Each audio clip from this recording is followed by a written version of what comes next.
Bueno, hoy es 18 de julio.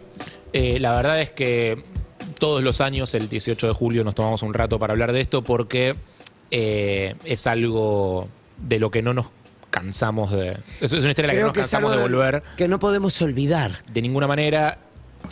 Siempre creo que corremos el peligro de olvidarlo porque siempre la agenda va a estar cubierta por otras cosas en la cotidiana. Y hay motivos por los que creemos que es importante no olvidarse del atentado a la AMIA. O sea, el atentado más grande que sufrió la República Argentina en su historia. Es un atentado que permanece impune. 85 personas muertas. Más de 300 heridos. Y la verdad es que es increíble que eso, que no haya avanzado esa causa. O sea, A mí vos es que no me parece tan increíble, pero ridículo. no creo que sea el tema para que hablemos hoy. Creo que hoy deberíamos hablar más de la superación y de los que viven y cómo se puede reconstruir una vez más el ser humano. Pero sí, a veces no entendemos cómo en este país suceden cosas y no sabemos cómo pasar. Y no sabemos cómo pasaron. Yo me acuerdo que tenía 10 años, 9 años, 8 años. 8 años tenía en el 92, cuando fue el atentado de la Embajada de Israel, en marzo, que fue, creo yo, ese día aprendí lo que era un atentado. O sea, me sentaron mis viejos, me explicaron lo que había pasado y entendí que era un atentado. 2 años después, en el 94, 18 de julio, es el atentado a la AMIA. Yo no estaba tan lejos, lo escuché. O sea, no sabía qué era, pero lo escuché. No había, obviamente, internet, redes sociales, con lo cual hasta que no llegué a mi casa no supe qué era lo que había pasado. Cuando volví a mi casa con mis viejos y prendieron la tele y estaba eso ahí. Mi abuela vive muy cerca de ahí, de la calle Pasteur al 600, donde está la sede de la AMIA. Y claro, yo había aprendido lo que era un atentado 2 años antes. 2 años después hay otro más grande. En mi cabeza empezó a ser... Me lo figuré como algo normal.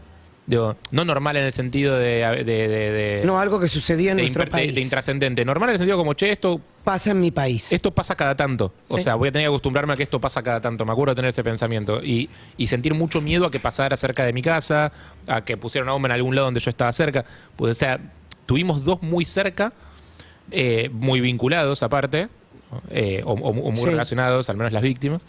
Y es una cagada estar en un lugar donde sentís que un atentado es algo que puede pasar. Y aparte saber que bueno, sí sabemos qué pasó, pero no hay culpables. No hay culpables. Algo que sucede mucho en nuestro país, no hay culpables. Yo estaba trabajando en Suipacha y Corrientes, en la radio, era movilero, no era el tipo de noticia que me tocaba, estaba armando mi noticia, estaba armando mi día, y me acuerdo que tembló el edificio. O sea, estamos hablando de Pasteur y creo que es antes de llegar a Córdoba, 2 cuadras antes de llegar a Córdoba, sí, no me acuerdo, Piamonte, Tucumán, una de esas, y yo estaba en Suipacha y Corrientes. Claro. Y el edificio vibró entero. Sí, O sea, claro. uno le da presencia a la situación, como dice, la voladura de la AMIA, porque la volaron por el aire y no entendíamos qué pasaba. No entendíamos qué pasaba, no sabíamos si había un terremoto, no sabíamos qué sucedía. Bueno, si nosotros no entendíamos qué pasaba, imagínate la gente que estaba dentro del edificio o pasando cerca por la cuadra del edificio. O los que viven en los alrededores. O los que viven en los alrededores. Ahora, en un rato, vamos a charlar con algunos protagonistas de aquel día y vamos a contar un poco la historia desde otro lado, desde otra perspectiva. Yo creo que cada argentino que estuviera vivo en el 94 son esas cosas que te lleva necesariamente a recordar dónde estabas, qué estabas haciendo, en qué andabas en ese momento, qué idea te generó. Creo que es un día que no pasó inadvertido para nadie, más o menos conectado que estés con la AMIA o con la comunidad judía. Creo que pase eso en tu ciudad es algo que no te puede dejar es que frío. Cuando mueren tantas personas, tiene que haber justicia. Cada año, los 18 de julio, se recuerda el momento del atentado con la sirena que sonó aquel día a las 9:53. Son las 9:53 y nosotros estamos siguiendo la transmisión por este motivo.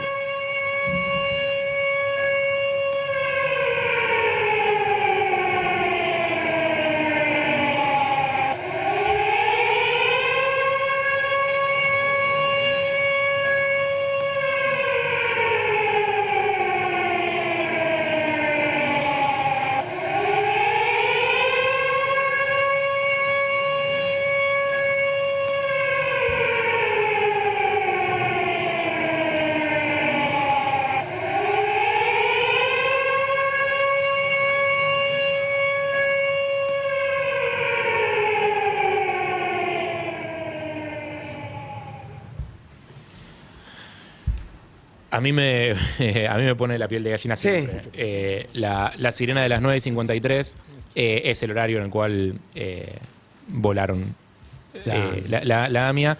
Y es el horario en el que la vida de un montón de gente cambió para siempre. Hemos escuchado a lo largo de todos los años que llevamos haciendo Perros de la Calle un montón de historias de rescatistas, de sobrevivientes, de familiares, De vecinos, de gente que pasaba por ahí. de chicos que eran muy chicos cuando perdieron a su familia, de gente que ya era grande, de todo tipo de historias. Y hoy decidimos escuchar las historias de dos personas que estuvieron ahí ese día, en distintos momentos, desde distintos lugares. Vamos a saludar primero a Hugo Frisberg, Que estaba dentro. que estaba dentro de la AMIA el 18 de julio del 94, cuando tenía 33 años y era empleado de la AMIA. ¿Cómo estás? Exactamente. Gracias por la invitación. ¿Cómo va? ¿Todo bien? Bien, bien. Bueno, sí, todo bien es una forma de decir, ¿no? Claramente. ¿Seguís laburando en AMIA? No. No. Ahora estoy retirado, me cogí el retiro voluntario. No, yo en AMIA trabajé desde febrero de 1980 hasta mayo de 1996. Ok, o sea, 2 años seguiste después. trabajando después del atentado. Seguí trabajando muy fuerte. Ok. Ahora nos vas a contar bien a qué te dedicabas y qué hacías. Vamos a saludar también a Fernando Souto, que en el 94 era su instructor de la Escuela de Bomberos y oficial ayudante del GER, del Grupo Especial de Rescate. ¿Cómo estás, Fernando? Hola, ¿cómo están? ¿Qué tal? Bienvenido. Bienvenido. Gracias, muy amable. El que estaba afuera, el que tuvo que remover las piedras. Exacto. ¿Vos seguiste dedicándote a eso mucho tiempo después? Hace 2 meses me retiré de mi función como jefe, comandante general, después de 33 años de servicio. Ya estoy jubilado. Sos un bombero jubilado. Exactamente. Ahí va. Me gustaría saber qué le pasa a Hugo cuando pasa por la puerta de la AMIA hoy.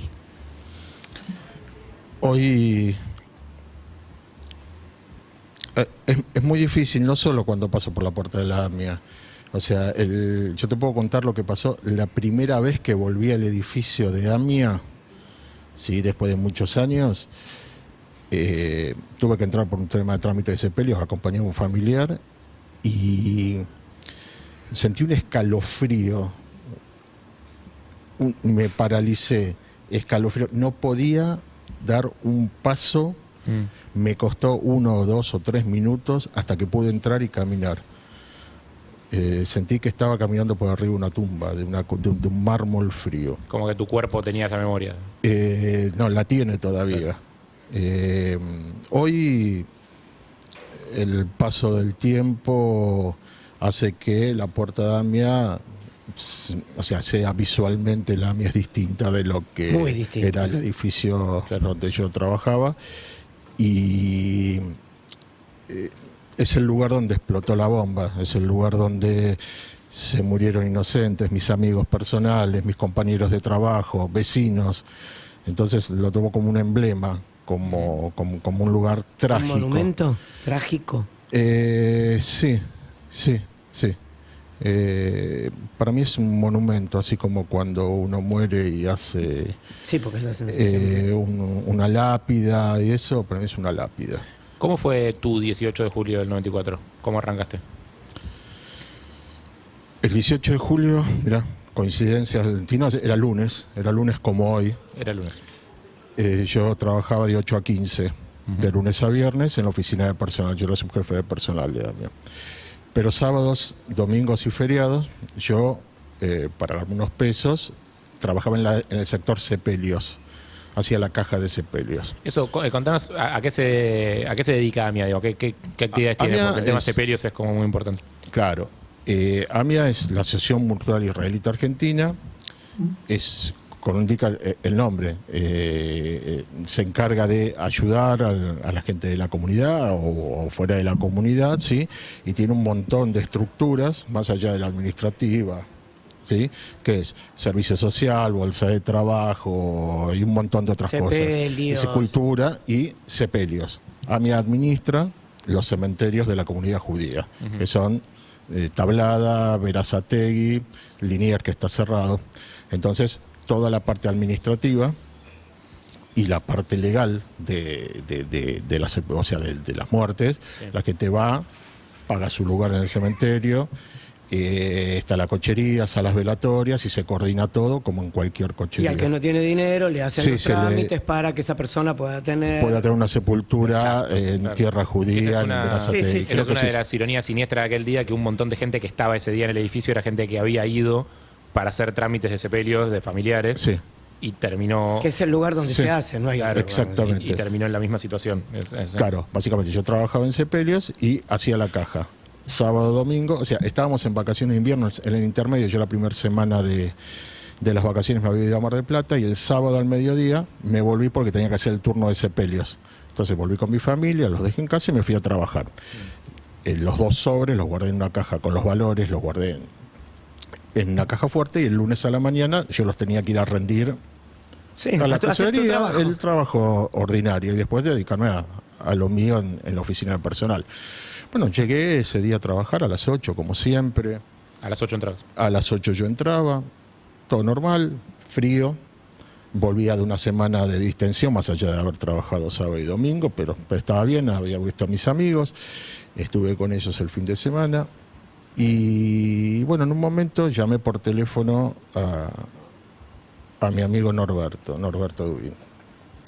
Y le digo, gordo, ¿por qué no me bajas? Él era subjefe de sepelios, ¿no? Estaba en el mismo edificio. Estaba en el mismo edificio, en el 4.º piso en sepelios. Yo estaba en el 2.º piso, en la parte de la administración, que era de la mitad para atrás del edificio. Le digo, gordo, ¿por qué no me bajas los sobres? Así los rindo, qué sé yo. Charlos me dice, no, subí vos porque hay muchos casos, me dice. Hay muchas familias esperando, que esto, que lo otro. Subite un rato y tomamos un café, cualquier cosa, entre caso y caso. Y bueno, de hecho, me dice, subí al 4.º piso. Saludé a todos los compañeros, algunos estaban ocupados atendiendo familiares, otros. Bueno, me quedé con Norberto charlando un rato, bajé, de hecho, era normal para mí, bajé con los 2 sobres, fui a la tesorería, los rendí y me fui a mi oficina, a mi box. Pero, perdóname que te meta una cuña. ¿Vos pensás que haber estado ahí atrás fue parte de que hoy estés acá? No, es parte. Los 17 creo que pudimos salir, Eran los que estaban ahí. era los que estábamos de la mitad del edificio por atrás. Claro. De hecho, Porque la para no explosión fue irnos, del lado pero de- No, porque me pareció que lo gente que marcaste. trabajaba adelante y fue a sacar una fotocopia atrás, ahí claro. está, Claro. y gente que estaba atrás Que y fue a fue a hacer un buscar un trámite café adelante. abajo, murió en el ascensor o lo que sea. Digo, Sí, claro. hoy podemos hablar de tantas cosas, ¿no? Como los hechos fortuitos, por qué, la delgada línea entre la vida y la muerte. Lo dijiste de una ¿Dónde manera está? que fue lo que me hizo pensar que haber estado en esa parte de atrás fue lo que te salvó la vida. Y lo dijiste como al Exactamente, pasar. haberte vuelto. No, pero eso te genera otra cosa que es terrible y que no te lo vas a sacar nunca de por vida, la culpa. Y dices, Sí, ¿qué claro. culpa tengo yo? Y yo tengo Sí, la claro. fantasía que si el gordo hubiera bajado... A tomar el café con vos seguiríamos estarían ahora juntos. depredando tenedores libres, por ejemplo. Sí, ¿Entendés? Y las familias juntas y de vacaciones juntas, como estuvimos en febrero del 94, y una vida totalmente distinta y normal. La vida que nosotros continuamos no es ni normal ni es igual a la de cualquier otro. Él no Ni está mejor ni peor, distinta. Él no está más. Él no está más, él falleció. Toda la gente de sepelios falleció. Toda la gente del 4.º piso, porque eran oficinas nuevas, estaban adelante. Lo que era el servicio social y sepelios, falleció salvo, bueno, Ramón Goodman, que salió por atrás, que cuando yo salí vi cómo lo sacaban, y creo que Norma Leu, que apareció entre los escombros. En el ascensor, Eh, en la cabina. De todas maneras, Hugo, lo que significa haber sobrevivido no tiene que ver con no haber estado. O sea, debe haber sido tremendo lo que ocurrió, incluso con las 17 personas Sí, claro. que sobrevivieron en la parte de atrás. ¿Cómo fue el momento exacto? O sea, el momento preciso, vos no tenés conciencia de lo que está pasando.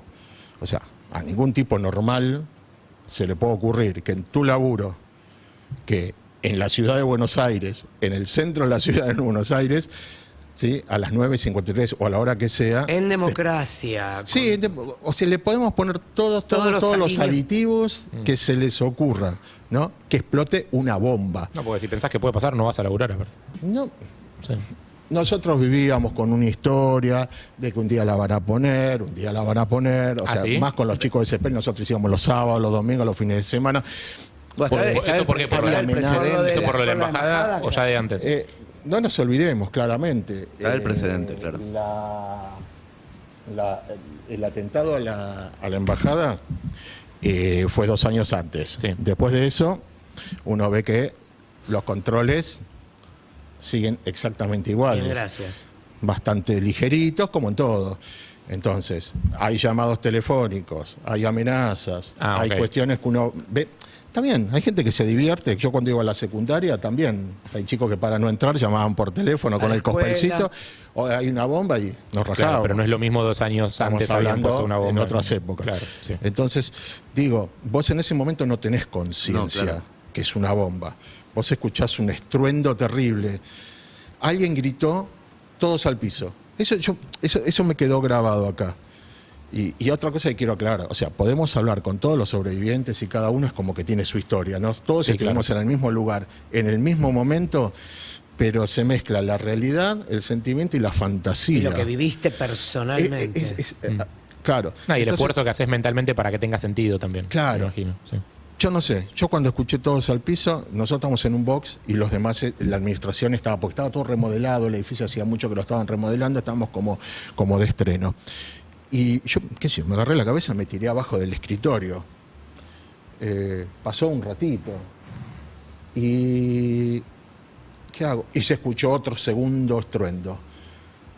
Quizá no tan fuerte como el primero, pero ¿qué pasa? Vino acompañado de mampostería, ruidos, metales, ruidos de vidrios rotos. ¿Viste? Una cosa muy rara. Sí. Entonces, bueno, hasta que no se calmó eso, yo por lo menos no sé cuánto tiempo pasó. Pasa que la única fantasía que sí me acuerdo que tuve es que estaban colocando un aire acondicionado muy, muy grande, que era de esos gigantes, donde antes había una oficina. Y dije, bueno, conectaron cualquiera, voló eso. Claro. Hasta ahí era Tema eléctrico. hasta ahí era lo que te da la cabeza. ¿En qué piso estabas, Hugo? Segundo En el piso. segundo. En el segundo. Contrafrente. ¿Te levantaste después, inmediatamente? Cuando se hizo un silencio, me levanté, me paré, o sea, mirando así, yo tenía la vista del loft, o sea, tenía la puerta, y lo primero que vi es nada, o sea, un humo negro, gris oscuro, pero muy, muy, muy, muy, muy, muy denso. Sí. Un olor a amoníaco, me picaba, tenía los labios muy secos, me picaba la garganta. De hecho, si hoy huelo a amoníaco, para mí es olor a muerte, ¿no? Claro. De ahí me quedó. Y bueno, y ahí es como que se empezaron a escuchar murmullos, movimientos, eso, salimos al loft. Yo tuve una bendita suerte que mi hermano Carlos Gabriel, trabajaba en AMIA también en la contaduría, y él estaba en el loft. Y los dos pudimos salir vivos. ¿En qué momento te diste cuenta que no tenía absolutamente nada que ver con un aire acondicionado que había explotado? ¿En qué momento supiste que era gravísimo, que tenía que ver con algo que no te ibas a olvidar nunca? En el mismo momento que yo salí al loft, miré, o sea, más allá de la gente, los murmullos o gritos, esto, lo otro, había gente lastimada también, porque los que estaban cerca de las ventanas, los vidrios los habían lastimado un poco. Claro, dijiste que había Mi caído oficina mampostería se también. llegó hasta arquear el techo, que era como un techo de chapa, Sí. pero nada más, esos ruidos, o sea, no sufrimos ningún tipo de lesión física. Sí. Sí. Cuando salí en el loft, o sea, miré hacia la derecha, que era, vamos a suponer, orientado hacia Pasteur, Sí. y vi un boquete gigante. Wow. Se veía afuera, se veía la calle. Se veía todo lo que te podés imaginar y nada. Claro. Humo y hierro. Era cocido. la película, el final de la película El fin del mundo. Sí. O sea, ahí se podía haber puesto The End y se acababa todo. Sí. Entraba un frío, un viento, era dantesco. Lo que pasa es que estábamos, de hecho, de la parte que se desmoronó, quizá estábamos a 10 metros, 15 metros, no sé, o sea, la distancia no es por ser ni más trágico, no es trágico. Hay gente que se le movió el piso y dio un paso así como Mirta Satt, creo, Sí. que era la jefa de tesorería, y si no hacía así, Claro, claro. Abajo. y el que estaba a 1 metro del otro lado, Siguió para abajo. Claro. pasó eso. Entonces ahí sí tomé conciencia de que la pusieron.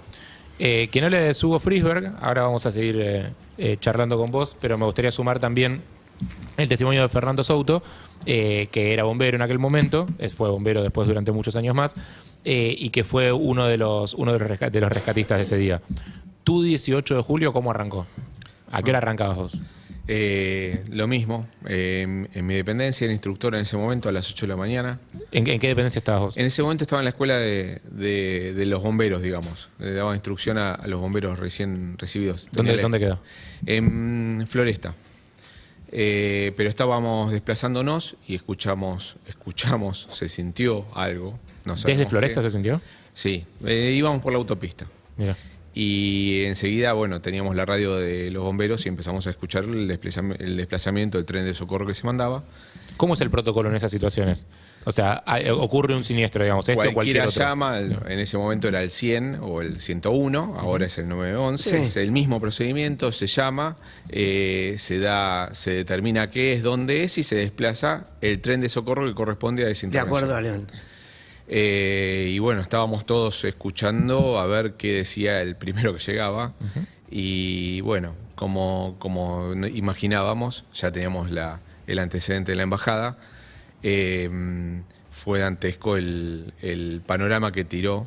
El primero que llegó, ¿no? Exactamente, pedía colaboración y más fuerza.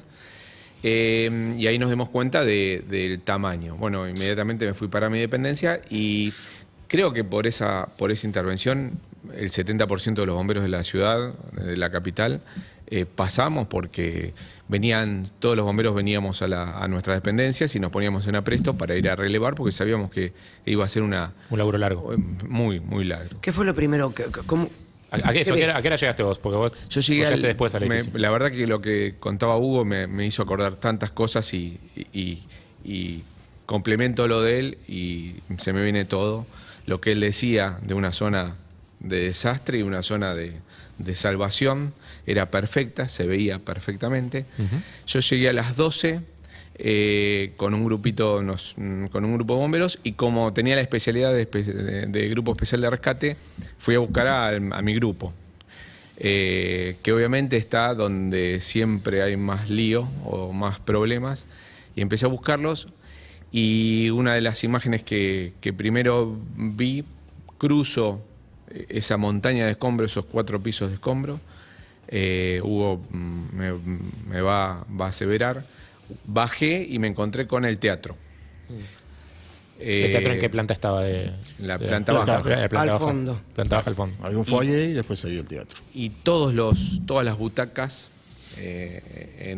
aplastadas contra el teatro en forma de hongo. Se veía la onda expansiva perfectamente. Sí. Y veo un compañero, un superior mío, pero amigo, desesperado, tirando mangas y tirando electrobombas. Un derrumbe tirando electrobombas me ¿Qué parecía. son electrobombas? Para sacar agua, para achicar, Ok. para sacar agua. Pero en un derrumbe para hacer eso, la verdad que no coincidía con la labor. Todavía no me había encontrado a la gente de mi grupo. Y me dice, Gallego, vení, ayúdame. ¿En ese Y- momento tenían miedo de que hubiera más derrumbes? ¿O ya estaba...? Sí, el miedo está siempre, pero cuando ya está ahí, en el teatro no había riesgo de derrumbe. Ok. El derrumbe ya estaba producido y era la unión entre los dos sectores, era lo riesgoso.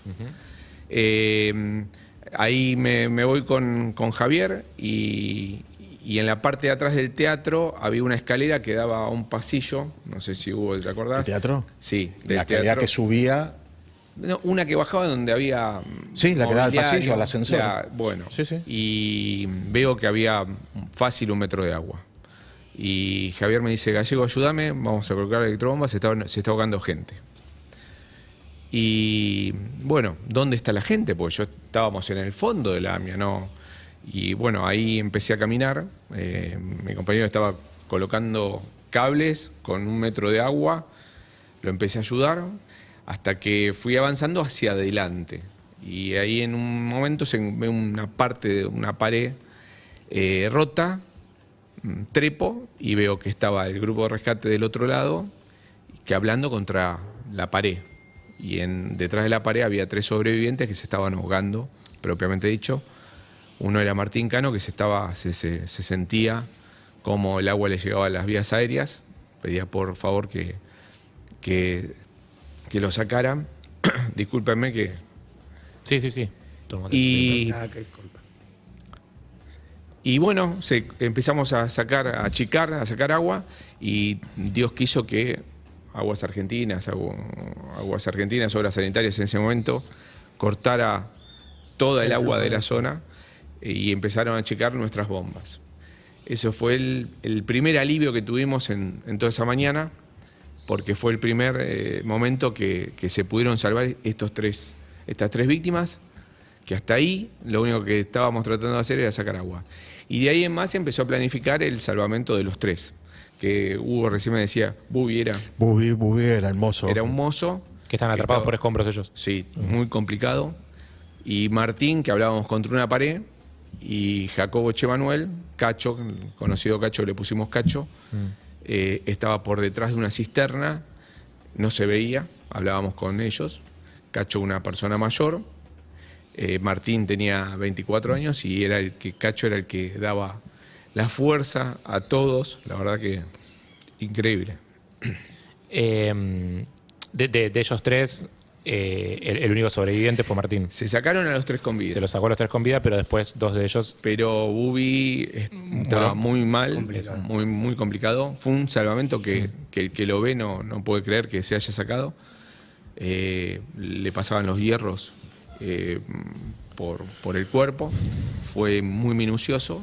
Y Martín y Cacho, con Cacho ni empezamos a trabajar. Primeramente nos dividimos en dos grupos, a trabajar con Bubi y con Martín, porque teníamos miedo de que todo el resto de la AMIA se nos viniera encima.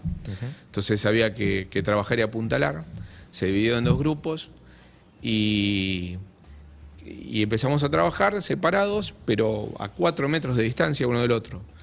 Cuando ya casi estaba por ser sacado Bubi, se produce el derrumbe de la noche, el de la losa, de la parte desde posterior. Estamos hablando que empezaste a hacer esto a las 12 del mediodía y ya estamos a las 7 de la noche. Exactamente. O sea, para que la gente tenga conciencia del Sí. tiempo De que se laburo. toma para poder sacar a 3 personas. ¿No? Todavía no se había sacado a nadie. Estábamos Ni recién, siquiera, estaban siquiera. abriendo el Sí. camino para que esas Exactamente. personas puedan salir. Perdón que te interrumpa. Y bueno, en ese momento no escuchamos nada. Fue un estruendo terrible afuera, pero adentro no escuchamos nada. Me acuerdo lo que decía él, que entraba un frío bárbaro. Era terrible el frío que hacía. Martín y Jacobo en el agua fría. Claro. Eh, Claro, sumale pleno invierno al agua. Terrible, Claro. terrible el frío que hacía. Y esas son cosas que uno se va acordando cuando Hugo las contaba. Y en un momento viene un jefe nuestro, un subcomisario, y todo el mundo afuera. Hubo otro derrumbe, se cae todo. Y se imaginan, nosotros nos podíamos ir. Cacho, Martín y Bubi no. No. Y hacía poquito que habíamos hecho un hueco, porque empezamos a verificar o a tratar de ver cómo podíamos hacer, y el rescate lo planeamos desde abajo, para evitar los escombros. Y yo en ese momento, muy menudito, 59 kilos, fui el primero que metí la mano. Y se imaginan que en tantas horas hablamos. Martín era un chico que repartía el café, nos había dicho que repartía el café ese día. Estaba ese en día. maestranza, él seguramente le habrán asignado esa tarea. Exactamente, ese día lo designaron para repartir café, y venía con las copas vacías, con las tazas, y él nos contó cómo fue, que va a dejar las tazas, siente una explosión, un golpe hacia la bacha, hacia la mesada, una caída y un nuevo golpe que fue la mesada que lo golpea y que fue la que lo salva. Digamos, la mesada le genera un espacio de vida y quedó ahí. Y cuando lo tocó, pudimos llegar hasta él, le agarró la mano y no me la soltaba ni por Qué nada. casualidad. Claro. Bueno, y cuando nos viene a decir que nos vayamos, tuvimos que apagar todos los equipos, las luces, le damos una linterna a Martín, y bueno... Porque era el único que podías acceder a la mano. Era el único que estaba en condiciones de poder, De usarla. de poder tocarlo. Y le decimos, bueno, ya venimos, bueno, las cosas que nos decía, mátenme. Sí, claro. Y ahí es donde un compañero, que es la historia que me emociona, un compañero mío se saca, Horacio Paz, que era un superior, un subinspector, se saca el reloj y le dice: es de mi papá, lo voy a venir a buscar. Uf. Y bueno, salimos y al ratito volvimos a entrar. Antes de volver con Hugo, tengo una pregunta más para Fernando. Digo, me imagino que ustedes los entrenan, y los entrenan en parte para enfrentar situaciones que una persona sin ese entrenamiento no puede enfrentar, o se desespera, o no sé, situaciones como estas en las que alguien entraría en pánico. Entiendo que ustedes están entrenados para hacer ese tipo de laburo. Digo, ¿en qué momento vos dejas que pasen las emociones? Digo, y podés como sustraerte del trabajo, la operación, o la parte más dura de lo que estás haciendo. No, en ese momento, cuando nos ponemos el saco de incendio y el casco, no hay emociones. ¿Se puede eso? Trabajamos. Después pasa esto. Claro. Lo recordamos y nos emocionamos, o pasa eso. Pero en el momento no, en el momento somos todos medios kamikaze. Nos cuidamos, porque también entrenamos en las peores condiciones para trabajar en las mejores. Pero en ese momento somos profesionales y nos abocamos a esa tarea. Hugo, ¿querías agregar algo? Mirá, sí, dos cositas. Una, según, obviamente, hay un montón de historias, el 99,9% de las historias que no conozco, ¿sí?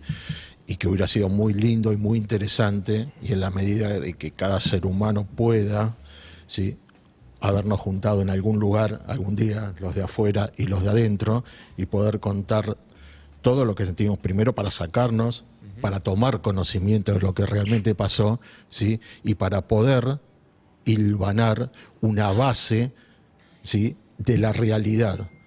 Porque a partir de eso podía haber empezado una investigación en función de pequeños detalles que los tipos que sí sirven para eso, claro, o que están preparados para eso. No, las investigaciones surgieron de otros lados. Entonces nunca, por acción, por omisión o por lo que sea, nunca nos juntamos todos, nos miramos a la cara, hicimos catarsis y salimos. Y esa es una. Y la segunda, que es lo que contaba del frío, del agua y todo eso, era como morir en el Titanic. Realmente, faltaba en el témpano, nada más. O sea, trágico. Y volvemos a lo mismo. En Buenos Aires, en el 11, en tu trabajo. Es terrible, es terrible. Y lo último es que, bueno, Bubi y Cacho, ya sabemos su final, y Martín murió hace muy poquito tiempo también. O sea que ninguno de los tres hoy están, a pesar de... Claro, que lo pudieron sacar con vida. Pero Martín sí fue un sobreviviente. Fue uno de los sobrevivientes. Fue sobreviviente, exactamente, sí. Está bien. ¿Cómo fue el momento en el que vos saliste? Bueno, mira cómo se conecta. Él se conectaba con cosas que estuvimos charlando recién, yo me conecto con cosas que él acaba de contar. O sea, nosotros, ahí en ese loft, como conté, nos juntamos todos, vimos de qué manera podíamos salir, o sea, por el frente no íbamos a salir. Había mujeres, había una señora que estaba también haciendo un trámite con una beba.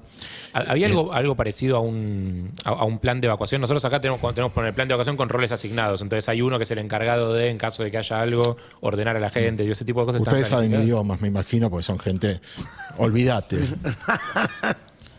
No, sí. Por eso nosotros veníamos capaz que nosotros tenemos eso porque pasó eso antes. Con mis amigos, claro. Un día la van a poner, un día la van a poner y un día la pusieron. Claro. ¿Por qué? Porque no es más fácil que la tabla del 1. 1 por 1 es 1 y ya está. Bueno, eso es lo que pasaba. ¿Cómo se organizaron en ese momento? Ese tema es así. Nosotros estábamos en la parte de atrás y había salido... Hacía muchos años el edificio de Pasteur había sido un instituto de educación. Antes de ser la AMIA. Un instituto secundario de educación judía. Y eran como aulas, por eso después se remodeló todo. Y había una salida de contrafrente que era un patiecito. Nada, era un patio que es, o sea, como que salís acá, vas a un patio de 2 metros, o 3 metros por 2 metros, y había un mástil viejo que había quedado, se ve de aquella época. Con un pulmoncito de manzana. Exacto, para mantener el pulmón. Sí. Abajo estaba la presidencia AMI y el patio de la presidencia, nosotros estábamos en el segundo. Y por ahí abrimos eran 2 puertas de vidrio, la abrimos y había una escalera precaria, esas escaleras de pintores, Sí. 2 palos, 3 maderitas sí. y 4 alambres, nada, estaba ahí, tenía que estar ahí evidentemente. Sí. Y bueno, 2 personas se subieron primero, 2 nos quedamos abajo y empezamos a ayudar, o sea, nos empujábamos. ¿A dónde para- iba esa escalera? ¿Para Esa dónde podíamos escalera pasar? daba a lo que es la medianera del edificio de Uriburu, Ok. del lado de atrás. Sí. Entonces, bueno, salieron primero las mujeres, después fuimos subiendo y todo hasta que salimos a esa medianera. Esa medianera es una pared de 30, es una cornicita, o sea, Sí. no hay precipicio, pero bueno. Entonces, cuando estaba ahí, me encontré, o sea, subimos con Adrián y con mi hermano, Adrián Furman, que era compañero mío, un amigo, y empezamos a caminar, así tipo muñequito de South Park, ¿no? Decía yo, Sí. de costadito, para el lado mirando hacia el frente de Pasteur, para el lado de Diamonte sería. Claro. Al lado izquierdo. Y ya cuando vimos, o sea, pasamos hasta donde terminaba el edificio, que todavía estaba entero, hicimos 3 pasos más laterales y ahí vimos la destrucción total. Vimos Esa fue la mitad- primera imagen que ustedes tienen de cómo esa había quedado el imagen, edificio. o sea, tenemos la imagen del edificio caído, o sea, destruido, con esa montaña que él dice, la pared del edificio lindante para el lado de Tucumán, que tenía los colores, o sea, porque nos dimos cuenta, hicimos la cuenta, si dijimos, Bordeaux, estaba en la pared, Sí, sí, porque sí. estaba recién pintada, Claro. Bordeaux, sepelios, no hay nada. Y ahí el hermano de Adrián, Fabián, también amigo personal, él trabajaba en sepelios y él no pudo salir. Habían quedado los colores de las paredes Sí, de sí, cada piso. por eso yo, Claro. bueno, la imagen frontal era 2 edificios pelados, tipo casa de Barbie. Escenografía de guerra. No, pero peor. Sin la pared que- No, o sea, un edificio de 8 o 10 pisos que lo único que se veían eran cuadraditos. Una escenografía. Cuadraditos, exacto. Y después, bueno, eso fue lo primero, que ahí tomamos la real conciencia, ¿no? Sí. Y después, algo que a mí me quedó y que me duele y todo eso, mucha gente, que no sé cómo tan rápido estaba arriba de los escombros cercanos, gritando, pidiendo soga, linterna, no sé qué hora era, yo me imagino que habrá pasado media hora, 20 minutos, o sea, tan rápido. Y dije, ¿pero estos tipos qué hacen acá? Y no se entendía, no se veía, no nos entendía una coordinación, porque no era gente uniformada. O sea, Claro. vos fuiste bombero. estabas Pero petrificado era y demasiado preparado. pronto para que hubiera una Para que llegue coordinación. todo el mundo. Eran las personas, eran las víctimas, tratando de pensar algo. Y los vecinos. Los vecinos, todos, ¿no? Es Sí. que había que subir, te digo, había que subir una montaña y meterse 30, 40 metros o 25 metros arriba. Yo no sé cómo llegó tanta gente en tanto. O sea, ahí me da que pensar un montón de cosas buenas y malas. ¿Sí? Un tipo que no estaba preavisado, hasta que llegaba ahí iba a tardar 1 o 2 horas. Ah, Eso, entiendo. No sé, Claro. había mucha gente, pero mucha. Bueno, esa Y es la demasiado pronto. Exactamente. Ok. Pero eso pasó, una anécdota. Después lo que hicimos es, bueno, salimos por el edificio de Uriburu 650, estaba en construcción, había una losa. Por el techo de la losa, salimos. O sea, saltamos Sí, claro. y salimos, bajamos por ¿Un la- grupo de cuántas personas hubo? creo que 17 salieron, cada uno... ¿Cómo pudo? O sea, salimos todos juntos por ahí, sí, se Sí, fueron sí. saliendo por la losa. No sé si alguien pudo haber salido por adelante, porque era probable también, pero no lo sé. Aparte era una montaña de escombros. todo. Exacto. ¿Y vos qué hiciste? Claro, ahí empieza. Al salir. Ahí empieza mi historia. O sea, bajé a Uriburu. Hice así, salí, vi la calle. Bueno, un caos total. Vi que había 3 ambulancias del SAME clavadas por Uriburu y vi que al lado mío sacaban una camilla con. Cuando miro la cara que era Ramón Gutman, que era un compañero, estaba en el 4º piso, uno de los muy poquititos que se salvó del servicio social. Es el padre de Dalia, Sí, sí. de hecho. De alumno. Bueno, ahí no sabía qué hacer, realmente no sabía qué hacer. Yo de mi hermano ya no sabía nada, no existía el celular, no existía nada. Quiero aclarar que estaba casado con Judy, como sigo casado, tenía 2 hijos de 6 y 3 años, pero mi cabeza Sí, cuando le preguntaste, ¿estás preparado? No. Pensaba siempre en mi familia. ¿Qué dice? Alguien me dijo, mirá, hay un comité de crisis en Ayacucho. Ayacucho estaban los centros educativos, el Rambam y todo eso. Ayacucho 632. Andá para allá. Bueno, qué sé yo. Hugo va para allá. Entro, bueno, no te puedo decir el gentío que había también, las cámaras, todo, ya como que estaba todo organizado. Claro. Bueno. ¿Eso circulaba algo entre ustedes de qué pasó? O sea, que alguien No decía tenías algo. contacto con nadie. Entré a 2 oficinas grandes donde había mucha gente, se ve que muy importante, que hablaba varios idiomas. Escuché que no tenía nada que ver yo ahí, ¿no? Sí, sí. Escuché gente que se echaban culpas, que tampoco se... Sí, ¿cómo? Te pusieron otra, Sí. con acentos extranjeros. Y alguien me dijo, mirá, tenés que volver al edificio a buscar las tarjetas reloj y el libro de sueldos. ¿Qué? ¿Y qué hizo Hugo? O sea, vos específicamente porque eras de recursos humanos. Claro, estaba en la oficina de personal, conocía a todo el mundo. Pero ¿quién fue que te pidió eso? O sea, ¿sabías quién era o...? Intuyo que sí, que es la persona que ahora es el director ejecutivo, Daniel.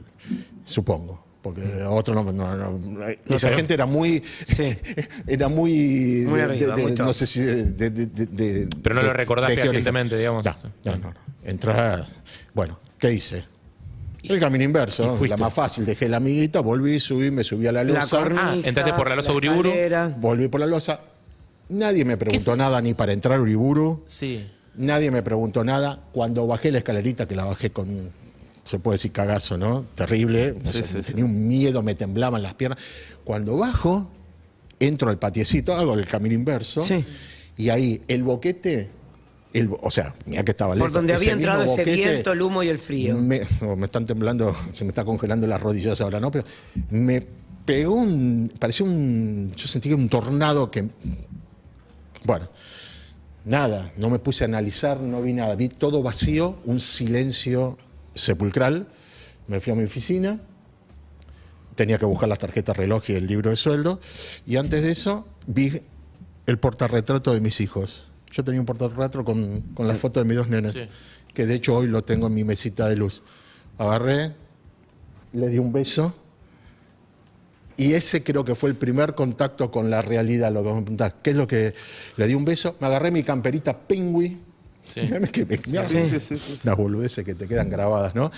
Agarré el libro, que lo que sí no me acuerdo es cómo salí. Sí salí por la escalera para llevarlo. ¿Sí? Y venía pensando, ¿y para qué quieren ¿Vos estos ya el sabías libro qué de había su- pasado? ¿Qué No, te- no. Sí, claramente. Ya. Sí. Había explotado una bomba en Amia. Me mandaron eso. Quizá en la fantasía de algún tipo que no tiene la mente muy lúcida, habrá pensado que alguno de los que no vino a trabajar, o los nombres, vaya a saber, cosas me parece más de los servicios y de las películas claro. que Sí. nuestra. No, imagino lo de las tarjetas para saber O sea, quiénes quién estaban. estaba. ¿Quién fichó? ¿Quién Para no saber fichó? quiénes estaban por una Aparte, cuestión yo de poder hacía hacer la un asistencia, controlar. para poder hacer un conteo de quiénes estaban todavía Claro. encerrados en el edificio. Pero sigue Pero la sí. historia después. El libro de sueldo. Imagino que sí, claro. O sea, vos volvés, entregás lo que te mandaron a buscar. Dejo ahí, exacto. Y al rato... sí, era Daniel, ¿no? Ya no me cabe duda que era Daniel, porque otro conocido no había, Daniel.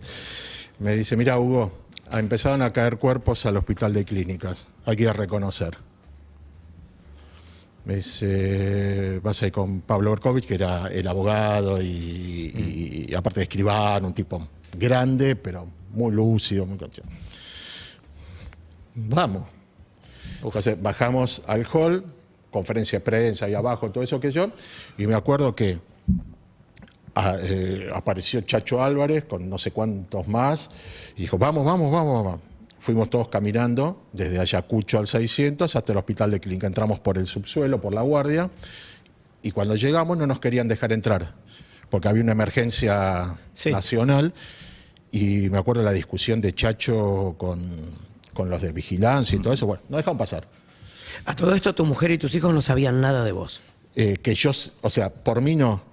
Creo que mi hermano entró al bar de la esquina de Uriburu y Tucumán, Y llamó por teléfono de dijo ahí. que había Y avisó salido, que estaban bien. Y mi señora, o sea, le dijo, Judy, quédate tranquilo, estamos bien. Y cortó. Ok. Bueno, bárbaro. Pensá que eso fue a las 10 de la mañana, 10:15, 10:30. Sí. Eran como las 3 de la tarde. Mi señora lo único que miraba era la televisión. Claro. Y el atentado había sido a las 10 menos 10. Sí. O sea, con los nenes, que preguntaban, o sea, esa es una historia común. Y bueno, entramos al final al hospital de clínicas, entramos todos con los políticos y todo, y no sé qué hacen estos. Cuando llegamos, porque es muy grande el hospital, a mí Sí, me es quedó inmenso. como que, y que tenías que dar vuelta para ir hasta el subsuelo, sí. para ir a Es un enorme. lugarcito donde es la morgue. Y mientras pasamos por un lugar donde había muchas luces, así como acá, y era el aula magna, que estaban dando una conferencia de prensa. Sí, sí, sí. Ahí se quedaron todos los políticos y todos los chachos y todos los Sí. muchachos, y con Pablo seguimos. Y ahí, bueno, ya cuando llegamos, Pablo, que era un sabio, sí, porque es un tipo grande, me dijo, quédate acá. Dice, no vas a entrar, entro yo. Claro. Vos Él no acabás había de salir". estado adentro No, de la mía. no. A vos, perdón, ahora antes de que sigas, a todo esto, digo, para entender en qué estado mental estabas, porque hasta ahora todo lo que contás es como hacer. Digo, hay algo de la adrenalina que entiendo que debe tardar un montón en bajar. Tipo, y también la adrenalina como método de supervivencia, como no puedo parar a pensar porque no sé qué pasa si paro a pensar. Entonces es como tac. ¿En qué momento, en qué momento te Bajaste. baja un poco y frenás un poco? Después de la morgue, que empezaron a... Ahí te tocó reconocer cuerpos de gente que conocías. Entramos a un aparte. lugar grandote, 2 salas, qué sé yo, y hay un montón de gente, ex gente, no sé cómo llaman los fallecidos, Víctimas. tapados, víctimas, Sí. tapados. No sabés, o sea, es la morgue del hospital de clínica, no son todos de AMIA. No, Lo que claro. tenía que empezar es a mirar uno por uno para ver Ay, quién era de por AMIA, Dios. quién no era de AMIA. Claro. Uf. Entonces, pero vos fíjate, lo más escabroso de todo es que, o sea, porque estaba en una camilla, Sí. sí, tapado, pero hasta acá, o sea, Los pies se la veían. pata- sí, se veían los pies así. Y colgaban de un piolincito una tarjetita que decía NN. Claro. Y ese piolín y esa cosa, bueno, después podemos hablar del estrés postraumático con gente que entienda, ¿no? Sí, Son esas seguro, cosas sí. que ya no te emocionan, te perforan matan, el cerebro. te perforan el Y cerebro. te quedan las imágenes grabadas. para Exactamente. Yo, Vuelvo, un chiquitito así. Vuelvo de la morgue, habíamos podido reconocer una sola persona, Jaime Plaxin, que era un compañero, y bueno, vuelvo a Ayacucho. No sé ni qué hora era ya. Es como que volvés a reportarte para el deber, digamos. Sí. Es porque en algún punto vos te podías ir a tu casa. No estaba en mis, Claro. en mis cabales, vamos a llamarlo de alguna contención manera. emocional cero de ningún lado. Nada. Yo no sé si en ese momento uno no tiene la conciencia real o qué es lo que lo hace, o sea, qué es lo que Seguir te moviéndose. motiva para no parar. Entonces vuelvo a Ayacucho y al rato me dijeron que tenía que ir a la morgue de Junín. Ahí es donde llegó a lo que vos me preguntás. ¿En qué momento? En ese momento. Me dijeron, tenés que ir a la morgue de Junín. Ya con el verso de que vos conoces a todos los empleados, me falta que vaya a limpiar los escombros. Entonces, ahí me acuerdo que insulté, puteé al aire y me fui. Me fui. Agarré, me di vuelta. ¿A me fui. dónde? ¿A tu casa? Bueno, sí. Pero no tenía ni conciencia. Claro, Me claro, fui. claro. Agarré, me fui caminando, estaban todas cortadas las calles del 11, me fui caminando por Ayacucho, llegué a Corrientes, caminé por Corrientes. Yo vivía en Escalabrini Ortiz y Vera. Caminé Corrientes, Sí. mi vida era tomar el subte, bajar del subte. Villa Cuando Crespo. no iba caminando, Villa Crespo. Nada. Y llegué al subte, ¿Y, el bajé. resto- ¿Y la ciudad cómo estaba? O sea, porque a ustedes les había pasado eso y el resto No de la sé, ciudad. no teníamos conciencia. No. ¿Tomaste el no subte? estamos- ¿Tomaste el subte? Tomé el subte, me bajé en Malavia, Claro. llegué a casa.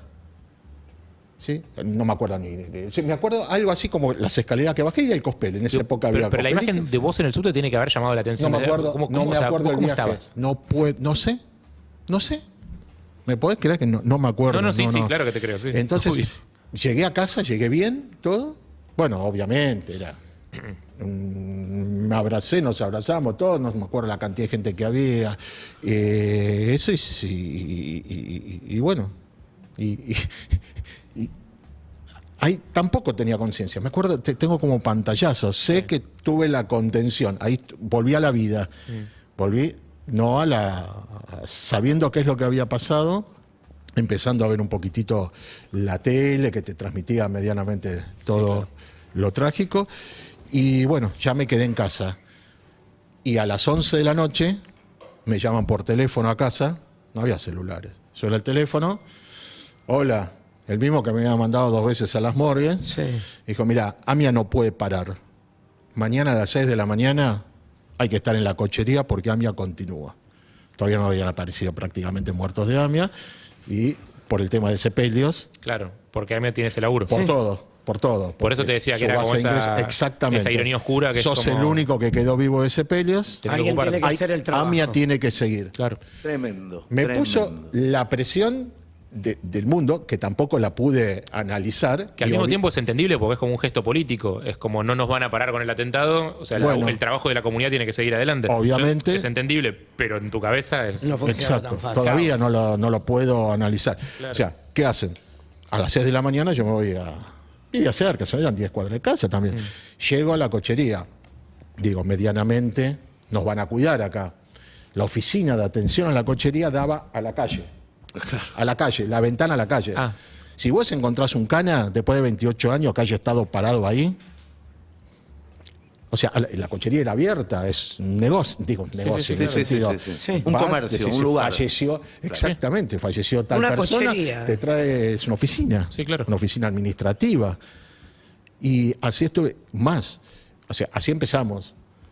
Y ese fue tu día después. Claro, no estuve solo, estuve con los administradores de los 3 cementerios, que nos mandaron ahí también, porque digo, para coordinar todo, y me mandaron seguramente para controlarme unos muchachos, 3 señores grandes, viejos de la comisión directiva, voy a saber si para dar qué tipo de fe, ¿no?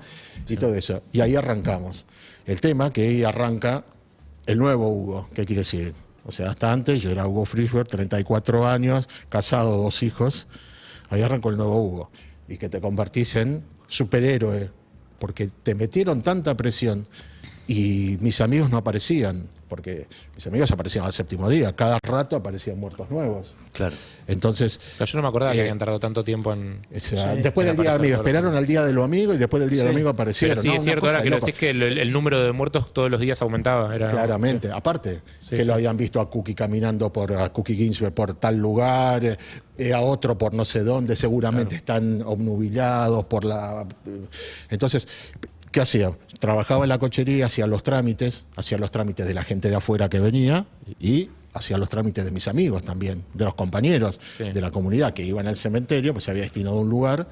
Entonces, salía de ahí y me iba a la vigilia en Ayacucho, en Qué el tremendo. teatro. Qué tremendo. ¿Sí? Con lo que fueron las viudas, Sí. los huérfanos, hasta que aparecían nuestros amigos. Después venían y yo tenía que hacer toda la parte administrativa y iba al cementerio con mis amigos, le coordinaba el velatorio y volvía. Por eso, Contener a las familias de los que no aparecían. desde donde podías, ¿entendés? Sí, claro. Y bueno, yo en un discurso que hice, el primero que pude decir al aire ahí en el Plaza de Mayo una vez, dije que morí, me velé y resucité tantas veces como amigos tuve que hacer el trámite. Era una cosa... es loco. Lo pagás después. Lo pagás Claro, en el momento seguís con andando. todo lo que te queda dentro. En el momento Esa, seguís ¿viste? El andando y hay un momento en el que sobreviviente viene llega la cuenta. Ahora, te la Hugo, recontrafactura. Sí, Claro. Fernando, les pregunto a los dos. Pasaron 28 años de este día que estamos recordando. Me imagino la cantidad de teorías, pensamientos, conclusiones, especulaciones que habrán hecho durante estos 28 años. Pero ¿cómo explican estos 28 años de falta de respuestas, de impunidad? ¿Cómo lo explican? ¿Tienen algo pensado de por qué hace 28 años que estamos reclamando justicia y no pasa nada? Te puedo contar, o sea, particularmente yo creo que la causa es una causa, creo que debería ser una de las 2 o 3 causas más importantes, por lo menos causas judiciales de la República Argentina. El atentado fue el peor atentado en la historia que sufrimos, si bien tuvo un componente, un tinte antisemita, que no hay ninguna duda. O Sí, sea, claro. Embajada de Israel a los 2 años, la AMIA, Sí, está claro. ¿viste? No Tiene tiene- 4 patas, cola, perro. Ahora, lo sufrió toda la sociedad. ¿Por qué? Vamos a suponer que la teoría de los iraníes y del coche bomba sea cierta, ¿sí? Alguien tiene que haber entrado al país, ¿sí? Alguien tiene que haber proveído, ¿sí?, del armamento, La de la carga, de la camioneta. camioneta o de lo que sea, de la logística. Alguien les tenía que haber liberado la zona. Alguien les tiene... Entonces, si a 28 años seguimos teniendo un país donde las fronteras no están ni siquiera radializadas, no están ni siquiera controladas, ¿sí? La triple frontera es un viva la pepa para este tipo de cosas, como caldo de cultivo para esto y para muchas otras cosas. Sí, será droga, contrabando de armas y un montón de otros negocios espurios. ¿Sí? Y siempre se buscó evitar, y está a la vista con el tiempo y con los casos, o sea, con las causas, de no investigar la conexión local. Para mí es fundamental, Claro. para mí es básico empezar por el principio. Está bien, podemos ser que logísticamente, pudieran haber Autores bancado, todo lo que vos quieras. Esto era un pase de factura, un pase de esto, deudas no cumplidas, no importa, eso es político. Ahora, que acá había un grupo de gente muy preparada, que colaboró, que organizó, que armó, que Ayudó para que ayudó, Sí. y hasta puedo decirlo personalmente, digo, de donde supongo que vienen, hasta con gusto, ¿sí? Es la conexión local. Claro. Hay algo, perdón, que a mí se me representa todo el tiempo mientras estuve escuchando cada uno de los detalles que daba Fernando y que daba Hugo, que seguramente no pasó en esta secuencia, pero en mi cabeza ocurre en la siguiente secuencia. El 18 de julio, entre las 19 y las 19:15, al mismo tiempo, vamos a decir que era al mismo tiempo le avisaban a Fernando que había un segundo derrumbe y que tenía que dejar a Martín, a Bubi y a Cacho solos en el agua fría. En ese momento un compañero de Fernando se saca un reloj, se lo da a Martín y le dice: es de mi papá, voy a volver a buscarlo. A la vez, a esa misma hora, Hugo estaba tomando un subte casi zombie, después de haber hecho cosas que no sabían qué eran, volviendo a la casa sin saber, casi involuntariamente, para decirle a su mujer: estoy acá y estoy vivo. Y a la misma hora, exactamente a la misma hora, había un grupo de personas borrando huellas.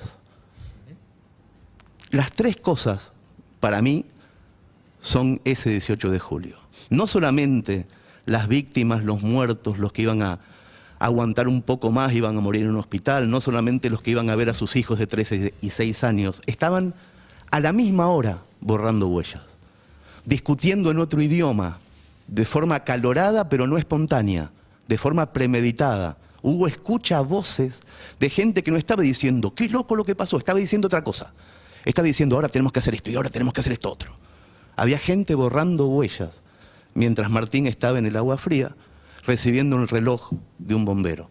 Yo me quedo con eso porque es escalofriante eso. Y se me armó en la cabeza, disculpen la interrupción, en el medio de todos los testimonios. Porque todos los testimonios son uno. Y todos los testimonios son esta sociedad. Es increíble, es increíble. Fernando, vos,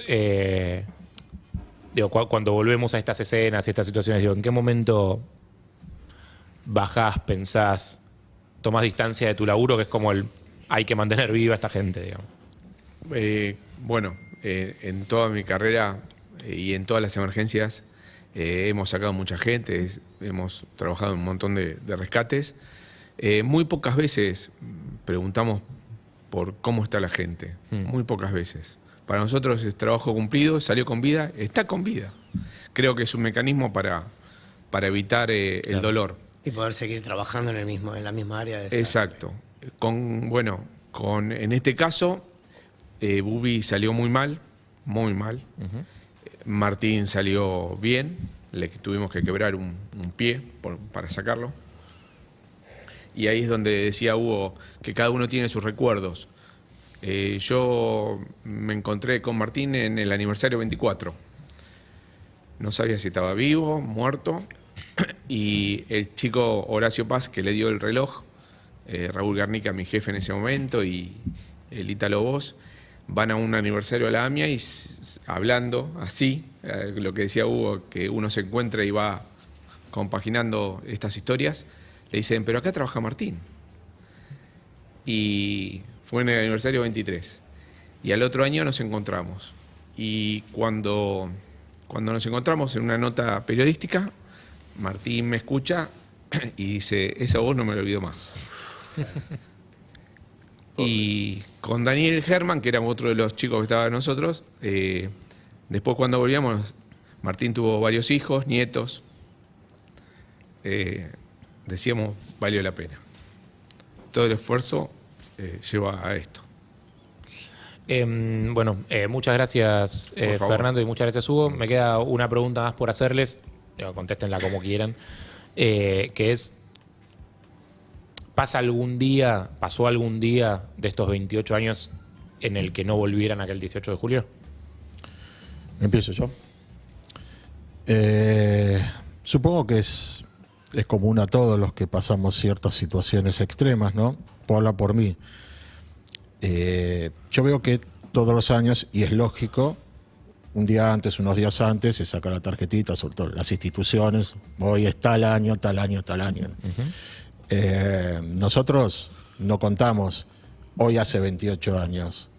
Nosotros vivimos segundo a segundo, o sea, si tenemos que hacer la cuenta es 28 años por 12 meses, Claro. por 30 o 31 días, por 60 minutos, por 60 segundos, o sea, da no sé cuántos cientos de millones. Sí. O sea, no hay un segundo, por lo menos en mi vida, que te haga abstraer. Seguís con tu vida, claramente, desde el punto de vista laboral, emocional o lo que sea, pero hay un montón de cosas que te remiten, siempre, siempre, siempre. Y yo he hablado con gente que estuvo en situaciones extremas, como haber sido detenido en la ESMA, u otros que estuvieron en otro tipo de cosas así, o en Malvinas, Eso te iba a hace decir, muy todo lo que poquito, contás y de hace muy poquito. excombatientes. Y tenemos un enganche cuando nos contamos de cosas y sentimientos y hechos en común. Mirá, yo no lo conocía, hablamos 3 minutos y él asocia y yo asocio. Bueno, vivimos constantemente, ¿sí?, asociando todo. Todo nos lleva, lamentablemente, a eso. Te dicen que se llama estrés postraumático. Se llama haber vivido algo que no tenías que haber vivido. Esa es la realidad.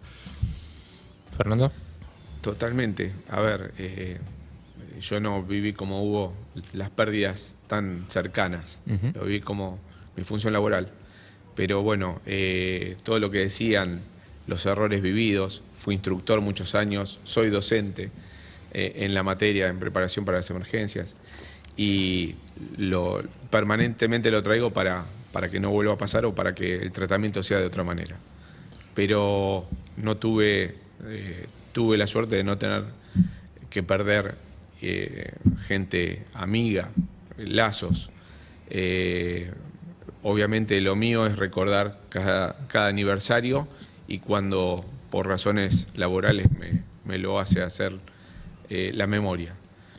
Yo lo viví muy distinto a lo que lo vivió Hugo, que es muy difícil lo que sobrellevó. Fernando Souto, rescatista, bombero, aquel 18 de julio de 1994. Hugo Frisberg, víctima del atentado de la AMIA. Son las 10:53. Hace 28 años y 1 hora escuchábamos esa sirena por primera vez. Y la vamos a seguir escuchando todos los años y vamos a seguir pidiendo justicia todos los años. Incluso aunque la esperanza se vaya disolviendo un poco en el tiempo, vamos a seguir hablando del tema. Gracias por venir a los dos. Gracias a ustedes. A ustedes.